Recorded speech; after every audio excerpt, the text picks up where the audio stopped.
Getting out into nature and foraging for your own craft supplies is not only budget friendly, but it is so refreshing and really good for our souls. So today I'm taking you along as I go out and gather up some different items for our nature crafts. I'll be sharing my tips and guidelines, and then what you can do once you gather up all that stuff and bring it home. So let's get out foraging. Hey there, it's Donna. I'm so happy to have you joining me today. So today I am out in the bush with my husband and I am going to be taking you along foraging with me. It is a beautiful day. We were concerned about rain, but there's no rain, which is awesome. So let's go see what we can find. I am hoping to find some pine cones. I'm also going to gather up some evergreens so we can make a fresh Christmas wreath when it gets closer to Christmas time. And of course, birch bark. I'm always after birch bark. So let's go foraging. If you have any questions at all, please don't hesitate to leave those in the comment section below this video, and I will try my best to answer those for you.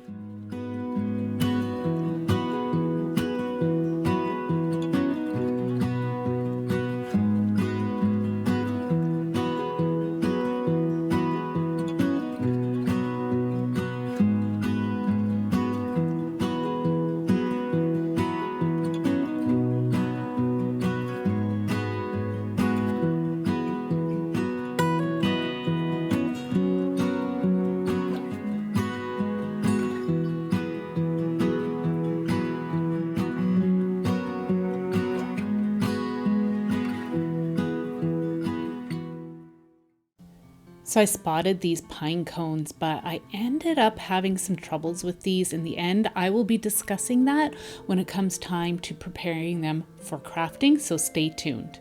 So I thought I would go over just a few things to just be mindful of when you do go out foraging.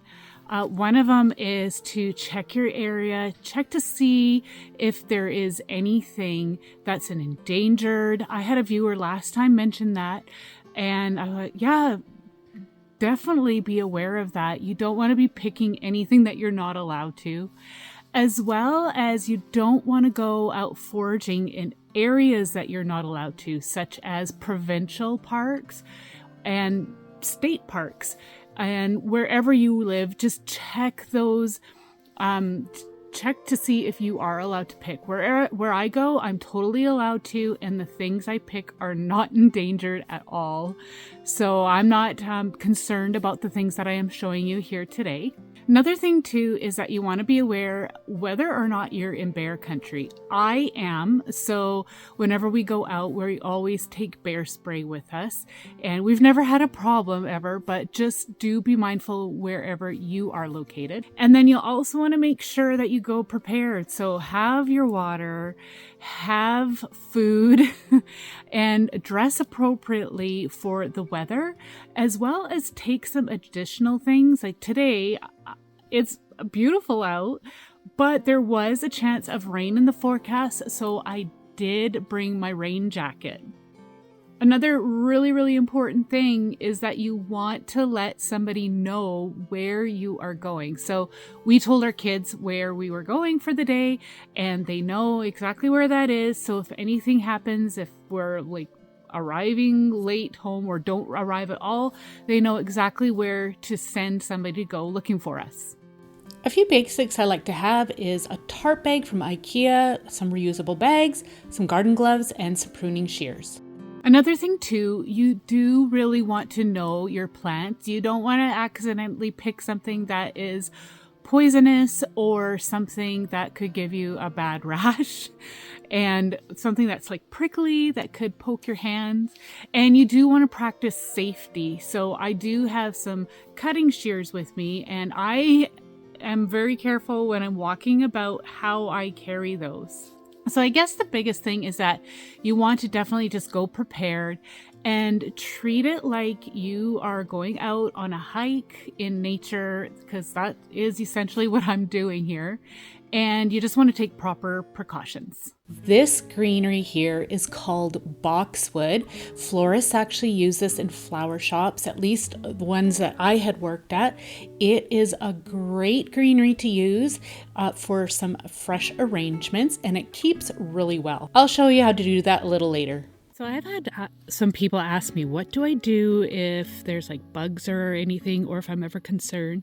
So as you can see on this boxwood, there is a sack. Chances are it is vacant now because it's so late in the season, but I am just going to cut that part off and then I won't have to worry about that. So I haven't had issues with I shouldn't say that. I think I've had one problem with bugs being in the house due to me foraging, and they were something like really tiny. It was I think a larva, and it burrowed out of a branch and chewed through some wool that I had on this branch. And so other than that, there was one other time where I had some fungus that ended up producing spores and spreading around my mom's house one time. This was way before YouTube. I was in my early 20s when that happened. But other than that, that was the only two issues that I had come across. That being said, I cannot promise that nothing will happen for you. We all are in different regions, so you do need to be mindful in your area. But for me personally, I haven't had any issues. So as I had already mentioned, I'm going to gather up some evergreens so I can show you how to do a fresh wreath, as well as maybe some fresh arrangements if you'd like, or swags. Collecting your own evergreens out in nature is, oh my word, it is just the best smelling stuff. So this here is cedar, and now I am gathering what's called hemlock. They are both wonderful greeneries to use and is very readily available in my area. I do live in the interior of British Columbia, so I just highly suggest that if you're not sure, just go out for a walk in your forest and just check to see what there is to collect. I like to also collect some branches that have got this beautiful lichen on it. They dry really well. Something that I've really noticed right now is there are so many mushrooms out here. I don't have enough knowledge about mushrooms to tell you what is safe to pick, but look at that. Isn't that just so cool? I do not know what kind of variety this is, so I am going to definitely be taking some pictures because that is something I really want to get into, is foraging mushrooms. I think that is a great free resource for food. Okay, so moss is another thing that is a great thing to forage, but that will have some critters in it. Personally, that doesn't bother me, but if it does bother you, then I will show you how to prepare it once we get back to our houses.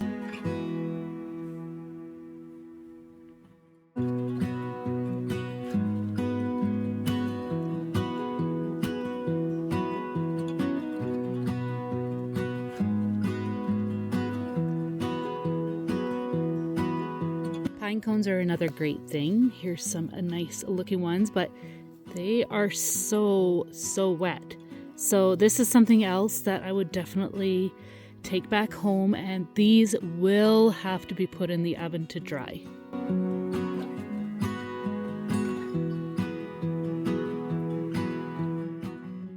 So here are those pine cones that I had already showed you, and I didn't realize at the time, but they are full of sap. I generally pick these when they're not so saturated with sap. It's already dried out, but I didn't know it at the time when I picked these. So I'm just gonna go and look around here and see what I can find for birch bark. That is something I love to craft with, and I gather up my birch bark off of the forest floor. I do not peel it off of the trees because that could potentially kill them. So you can see there's some birch bark here. These are logs and they're oops, they're rotted out. So you could take that and then empty that out. Okay, so here is an example of a tree, and I would not pick from this tree. It is still alive, so I won't pick from that. I will just collect bark that's on the ground. So you can see that it's peeling off, but I just collect the stuff that's on the ground. You can see that there's little bits here and there. And then there's always enough fall on the ground of some trees that have just not made it, and they just fall to the ground, and that's what I forage. Okay, so here is some birch bark that I actually think is going to be really nice to collect. You can see all the fun curls and texture on there. So I'm going to gather some of that up.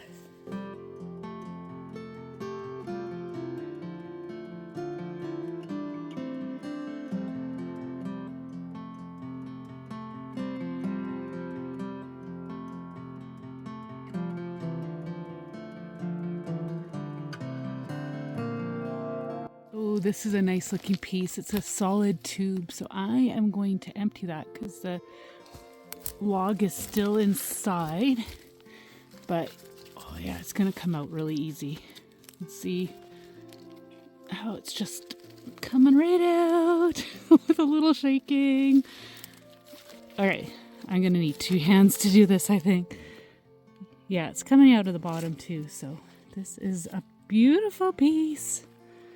Yay. Okay, so I'm just gonna shake it and pull stuff out, and you can see how it's coming out so easily. It just takes a little coaxing. There. I know I'm not wearing gloves. I admit I'm not always in a good habit of wearing them, but here you go. Awesome. Got it all cleared out. So this is the lake that we were at, and you can see how beautiful it was. My husband always liked to light a campfire for me while we're out there, and he also loves to cook me a meal. So here he is making me some lunch, and it was absolutely delicious. This is something we absolutely love to do together. So I am going to just share with you all the different things that I have collected today, and then I'm going to take it all back home, and I'm going to show you how you can take care of it once we are back at home.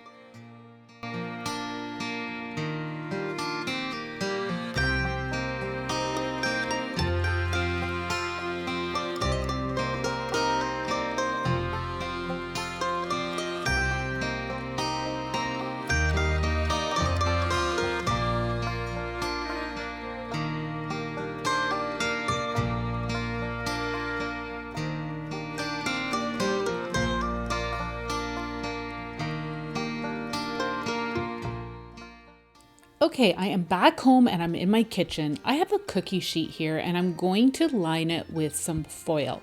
Now you're going to want to do this. You could use some parchment paper as well, but the reason is because you need to protect that surface in case anything oozes out, such as sap from the branches and pine cones.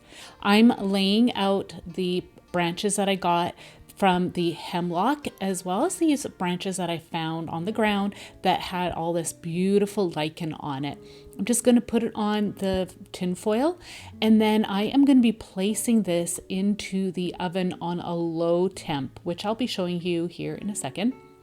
So just fill this right up. Here are those white pine cones that I collected that are full of sap, and I just thought that they were saturated with water when I had collected them. I set my oven at 250 degrees Fahrenheit. Now I'm going to be placing the trays into the oven, and I'm going to let them sit. I started off with a half an hour, then I checked it again at an hour.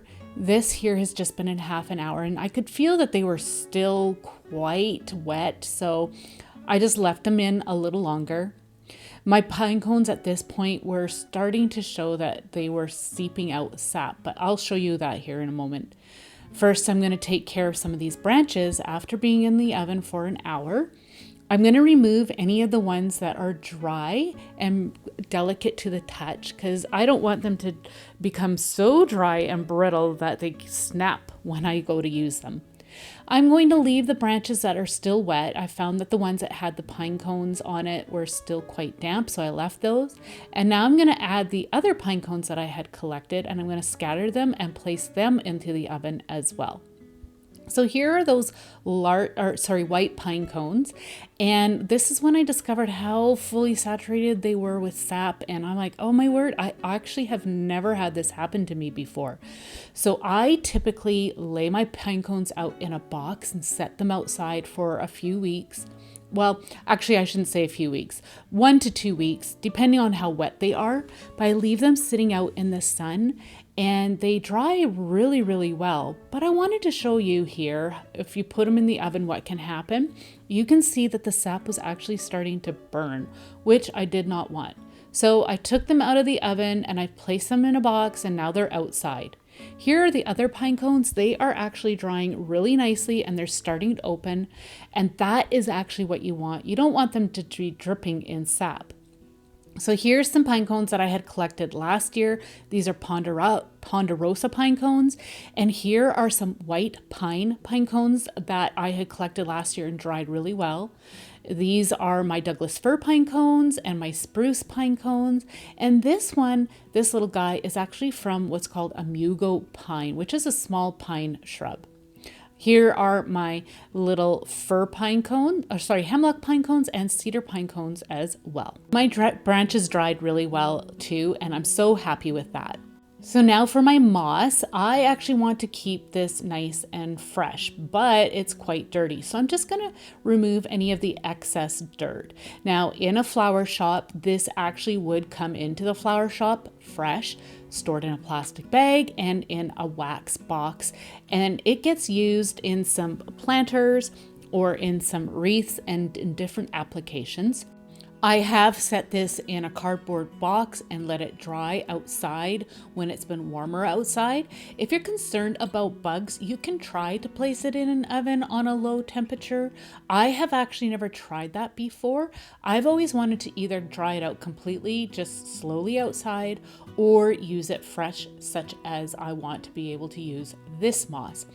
It's up to you how you want to do that. If you're concerned about bugs though, which I personally am not when it comes to this, I'm used to that. But if you are, then use precaution if you do decide to put it in the oven, because it will dry it out and make it a lot more dull than what it looks like right here. To keep it fresh, I'm gonna have it outside. So now on to our little birch bark pieces. This is that really nice thin paper from the birch bark. I'm just going to put it into a cardboard box. I'm going to leave it outside in the sun to let any critters vacate. If I notice that there's any like little bug nests or anything, I'm just going to toss those. I'm not even going to worry about keeping them. But if you're concerned, then put it into the oven on a low temperature. You can store this in a container or in a cardboard box or bag. Now on to my pine cones from the cedar branches. I have never dealt with these little cones before, and I wanted to give them a try. So I'm just going to pick them off the branches and I'm going to set them in a container. And what I'm going to just do is allow these to air dry naturally. I'm not going to bother putting them into the oven because they are so tiny, but I thought they would be really fun to use in some Christmas crafts this year because of how small they actually are. I also discovered all these hemlock pine cones, and another great size for some small Christmas projects. Same thing, I'm just going to pick some off and place them into the container and allow them to dry naturally. I just love these little pine cones. There were so many on a branch.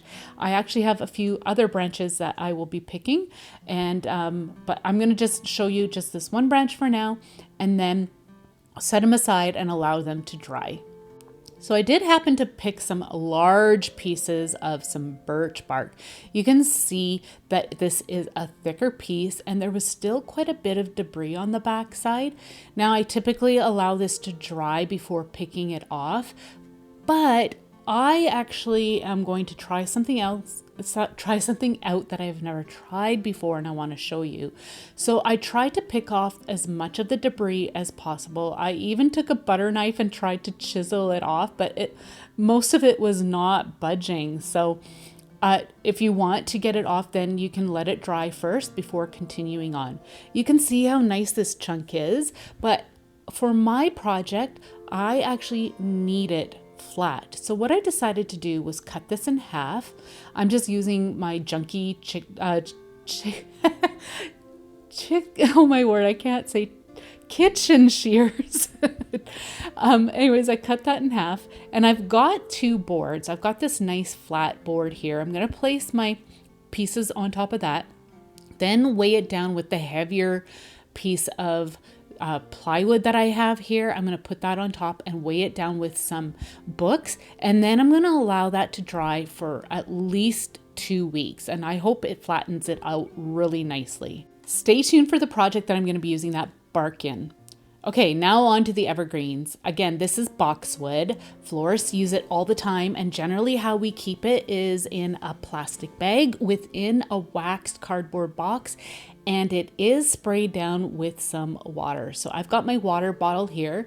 I am just storing my evergreens in this tarp bag from IKEA. They make excellent bags for stuff like this.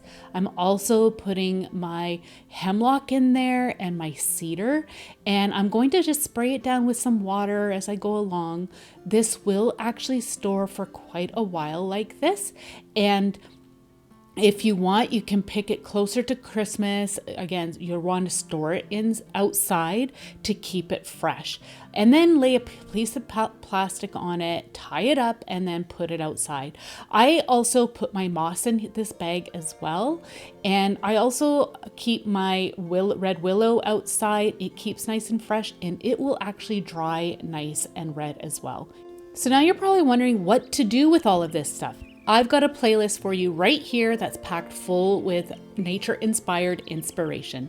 I want to thank you so much for joining me today, and we'll see you in the next one. Take care. Bye.